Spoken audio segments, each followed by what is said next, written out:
عارف چودھری صاحب، بنیادی سوال ہمارا یہی ہے کہ کیا IMF معاہدے سے غریب کی زندگی میں یا پھر اوورآل جب ہم معیشت کی بات کرتے ہیں تو کوئی استحکام آ سکے گا؟ آپ کو لگتا ہے ایسا؟ IMF جہاں بھی جاتا ہے طے شدہ بات ہے، صرف بیل آؤٹ پیکج دیتا ہے وہ جتنا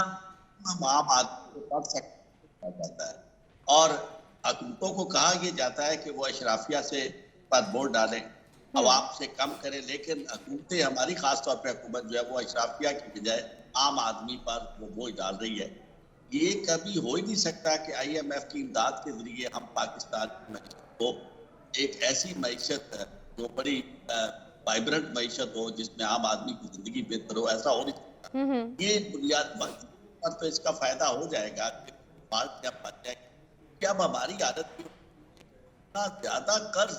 ہمارے اوپر چڑھ چکا ہے کہ اب یہ قرض در قرض لے کر ہم بنیادی طور پر اپنے جو قرض ہیں اس سے ادا کرنے کی پوزیشن میں نہیں ہے، بلکہ اس سے سود جو ہے اس کو ادا کر کے اور کہیں ہم رول اوور کراتے ہیں، کہیں ہم تھوڑا سا ان سے ٹائم لیتے ہیں، آپ تھوڑا سا اس ہمیں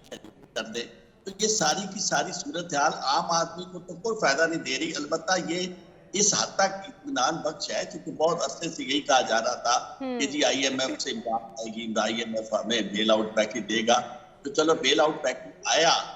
یا آ رہا ہے، ابھی تک نہیں پتا، چونکہ اب تک اتنا کہا گیا ہے، اب پتہ نہیں الیکشن دین گیا ہے یا کیا کرنا چاہتے ہیں، ورنہ IMF کی طرف سے ابھی کھیل ہی کھیلا جا رہا ہے۔ لیکن اس سے یہ جو آپ کا بنیادی سوال ہے اس کا جواب مکمل طور پر نہ میں ہے، عام آدمی کی زندگی میں اس سے ذرا برابر ٹھیک ہو گیا سر، آپ کا پوائنٹ آ گیا۔ آپ کو لگتا ہے کہ معاشی استحکام نہیں ہو پائے گا۔